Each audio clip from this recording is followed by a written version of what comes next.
The morning sunlight drifted across the lace curtains of the old New England farmhouse, painting gold ribbons over the dining table where Pauline Henderson set down 2 cups of coffee. She still made his cup the same way she had for 40 years. 2 sugars, 1 dash of milk, stirred clockwise. Habit was a form of devotion. It was their anniversary. 40 years. A lifetime of routine. The clink of his spoon, the smell of coffee, the sound of the morning news humming from the kitchen radio. Pauline was 63 now. With silver hair, she still dyed butterscotch blonde because Harold liked it that way. Harold, 65, was getting ready upstairs, humming tunelessly as he knotted his tie. She straightened the napkins. A vase of lilies, his favorite, stood in the center. She'd written him a note on a white card. 40 years and forever to go. Love, P. Every year he left her a letter, too. He'd started the tradition their first year of marriage, scribbling his feelings on whatever paper he had handy. Pauline had kept every one in a wooden box in her closet, each dated and tied with a satin ribbon. Those letters were her history, her love, her proof that the years had meant something. When Harold finally came down, his smile looked practiced, too smooth. He kissed her cheek lightly, his briefcase already in hand. "Morning, sweetheart. Big day. I'll be late tonight. There's a meeting." Pauline laughed softly. "Even on our anniversary?" He hesitated. "You know how the firm is. I'll make it up to you tomorrow." Then, almost as an afterthought, he slid an envelope across the table. "Here, don't open it until I leave." She smiled. Her heart warmed at the sight of the handwriting, his familiar scrawl on cream paper, the yearly letter. "Of course," she said.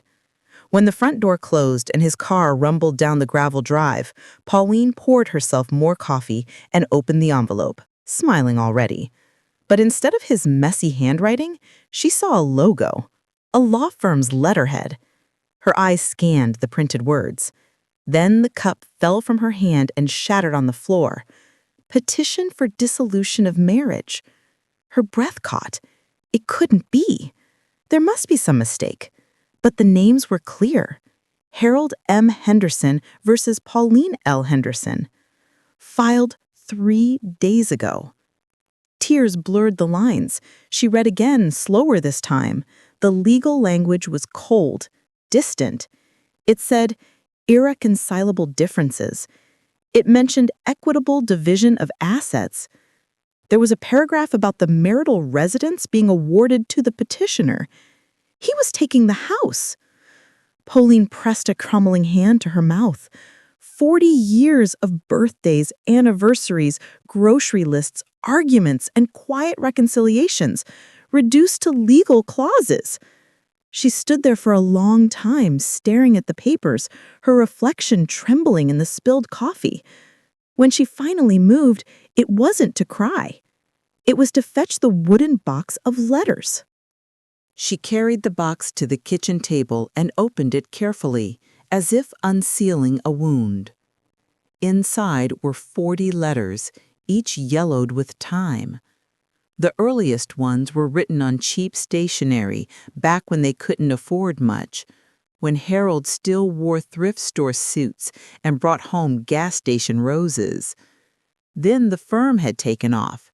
Harold became partner. The paper changed too. Expensive linen embossed with Henderson and Klein Real Estate Group. She touched the edges of those embossed sheets. They smelled faintly of cologne and old ink. She began reading the letters again, one by one. "You are my foundation, Pauline. Without you, I'd have nothing to stand on." This year, the firm signed its biggest client. "None of it would have happened without you believing in me. Someday I'll retire early and we'll buy that cabin by the lake, just you and me, fishing and forgetting deadlines." She laughed bitterly. The cabin by the lake? That had never happened. Instead, Harold bought a condo in the city for business trips. She'd always thought it strange he stayed there 3 nights a week. By evening, the kitchen floor was littered with open envelopes. Pauline's tears had dried into a quiet, icy resolve. She noticed something she'd never paid attention to before. Many of the letters weren't just romantic, they included business details. Deals he'd bragged about, land transactions, names of clients, amounts. Some included property numbers and purchase dates. Pauline frowned. Why would a man write confidential business notes in his anniversary letters? Unless he thought he'd never read them again. She remembered how careful Harold had been to keep his business private. He handled all taxes himself, refused to let her sign anything. He'd once said, "You just enjoy the house, I'll take care of the rest." And she had believed him. But now those letters might be her only map, breadcrumbs leading through the labyrinth of his deceit. She gathered them neatly, stacked them in chronological order, and turned on the old desktop computer she used for church newsletters. If he wanted a divorce, then he'd chosen the wrong woman to betray. The night was silent except for the low hum of Pauline's old computer. She hadn't used it for more than printing recipes and church notices, but now it became her weapon. She started typing every detail from those letters, dates, client names, property addresses, into a spreadsheet. Her fingers trembled at first, then steadied as she fell into rhythm. It was as if she were unspooling 40 years of secrets line by line. Each letter told her something. The 2008 one mentioned a development deal near Clearwater Lake. The 2013 letter boasted of a private investor from Miami. In 2019, he wrote that the Henderson Group had quietly acquired 6 parcels under subsidiary names. Pauline cross-checked every one on the county property records website. Her eyes widened as patterns emerged. LLCs registered to unfamiliar names, but always tied back to the same mailing address, 320 East Hampton Drive, Suite 7. That was Harold's office. He wasn't just expanding his firm, he was hiding assets. Some were registered in the names of companies that didn't even exist publicly. He'd buried millions under shells. Pauline sat back in her chair, heart pounding. She never imagined her husband could be that cold, not just unfaithful, but calculating. Her wedding ring felt heavy. She twisted it slowly and whispered, "You taught me how to keep books, Harold. You just forgot who was watching." The next morning, Pauline dressed carefully. Navy suit, modest heels, pearl earrings. She looked at herself in the mirror and almost didn't recognize the woman staring back. The soft, compliant wife was gone. In her place stood someone calm and deliberate. At the law office of Marla Jeffries, the receptionist offered her coffee. Pauline declined. When Marla entered, sharp, mid-40s, the kind of woman who exuded quiet authority, Pauline handed her a stack of letters. "I think my husband left me everything I need to destroy him," she said. Marla scanned one of the letters, brow arching. "These are extraordinary. He put financial details in personal correspondence? Every year. I kept them all." Marla smiled thinly. "He underestimated sentimentality. These might be admissible if we can prove they contain material evidence." Pauline leaned forward. "He wants to take the house, Marla. The home I built. I cooked in that kitchen while he bought condos for his mistresses." Marla's eyes softened. "Let's start by tracing those shell companies. If he's hiding assets, we'll find them." For the first time in days, Pauline felt a strange calm. Not peace exactly, but purpose. She was going to fight. A week later, Pauline drove into the city to deliver documents to Marla's office. The traffic lights blurred in the drizzle. When she stopped at an intersection, she saw something that made her stomach twist. Across the street, at a cafe window, sat Harold, with a woman half his age. The woman's hair was dark auburn, her laugh too bright. Pauline recognized her from a photo once tucked inside Harold's briefcase. He'd said she was a client. Pauline parked, stepped out, and walked toward the cafe. She didn't plan what she'd say. Her heartbeat roared in her ears. Inside, Harold's smile froze. "Pauline, so," she said quietly, "this is your new client." The woman, clearly unprepared, reached for her bag. "I should go." "No, stay," Pauline interrupted, eyes on Harold. "After all, you'll need to know what kind of man you've chosen." Harold's jaw tightened. "Don't make a scene." Pauline leaned closer, her voice steady. "A scene? You sent divorce papers as my anniversary gift. I think the scene was already written." The woman stood awkwardly, then slipped out, leaving Harold pale and silent. Pauline turned to leave but paused at the door. "One day you'll realize," she said, "you didn't just lose a wife. You lost your witness." Outside, she felt lighter. The rain had stopped. For the first time in years, she didn't feel invisible. 2 weeks later, Marla called her into the office. "You might want to sit down," she said. Pauline sat. "We traced the LLCs. Your husband diverted almost $8 million in assets over the last decade. Most of them came from joint accounts, disguised as business expenses."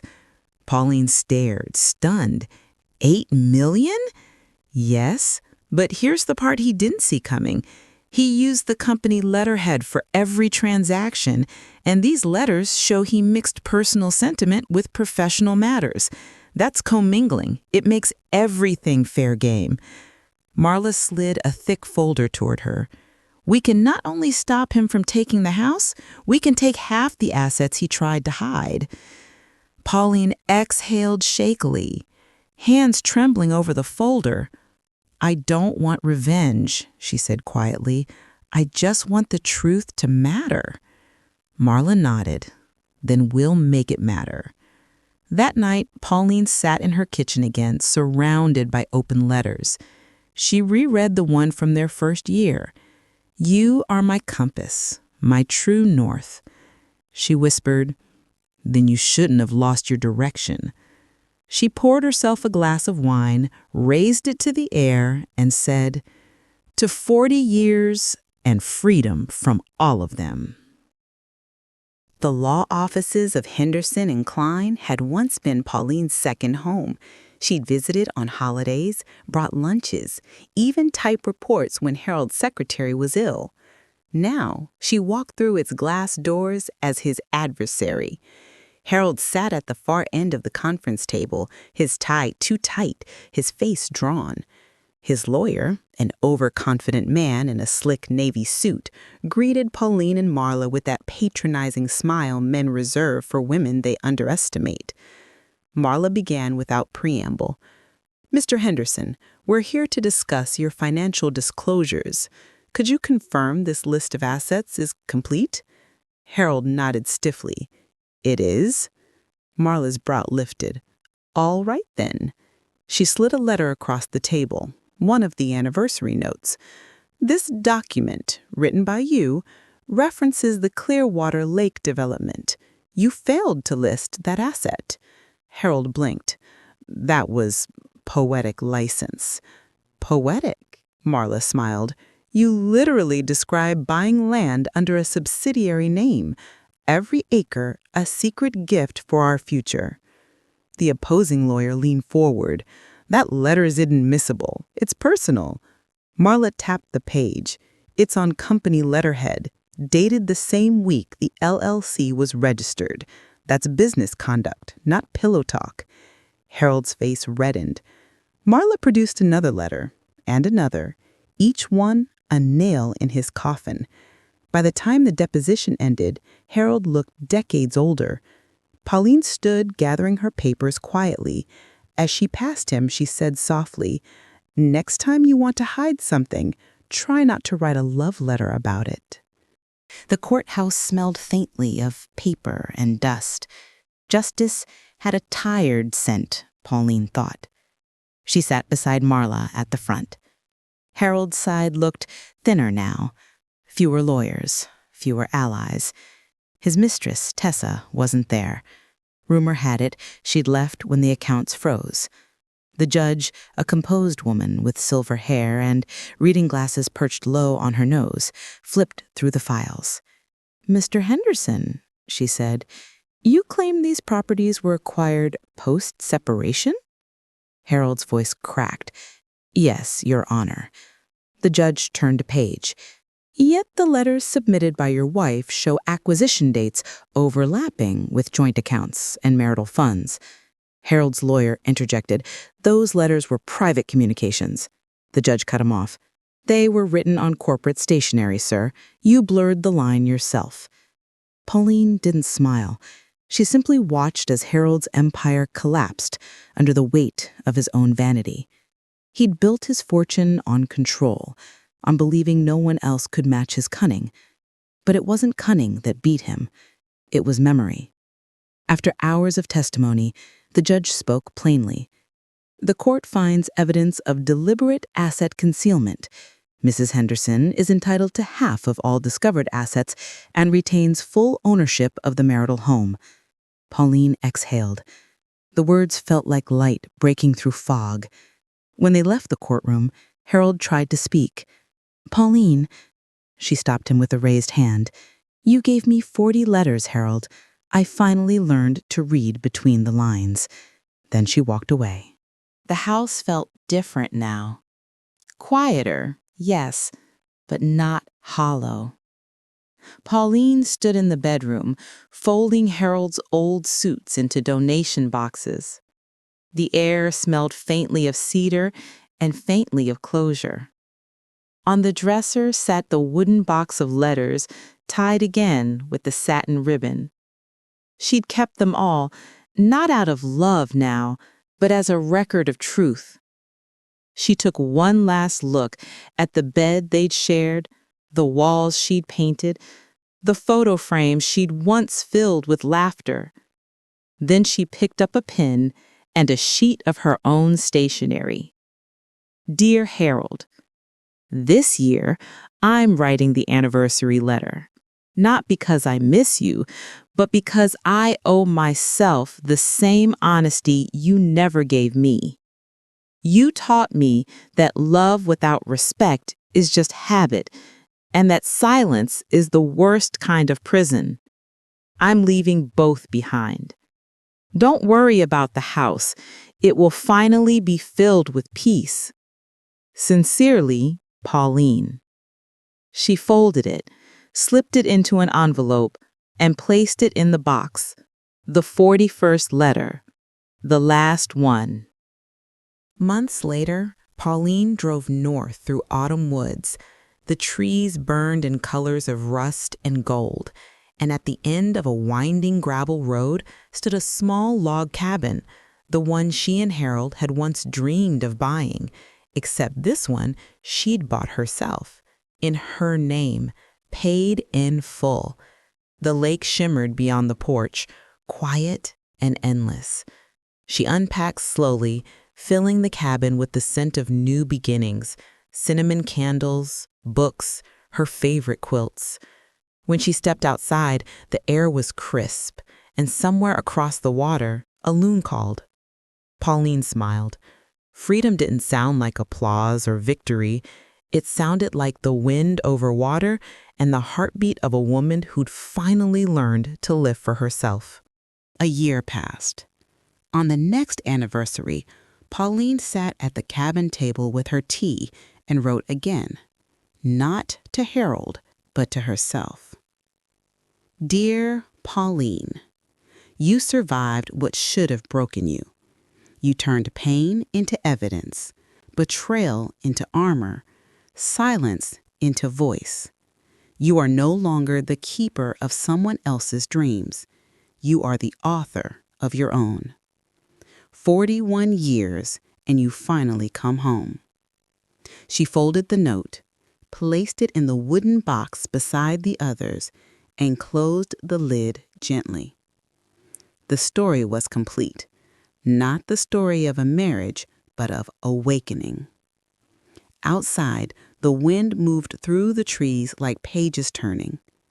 Pauline sat on the porch, watching the sunset spill across the lake, and whispered to the quiet, "Here's to all the letters we never needed." 3 months later, the Boston Chronicle ran a small feature on the front page of its lifestyle section. After divorce scandal, former partner's wife launches real estate firm focused on women investors. Below the headline was a photo of Pauline, smiling, poised, confident, with the caption, "Pauline Henderson, turning lessons into legacies." She kept the clipping in her new office, framed beside a single line she'd written under it. "Every ending is a letter to your future."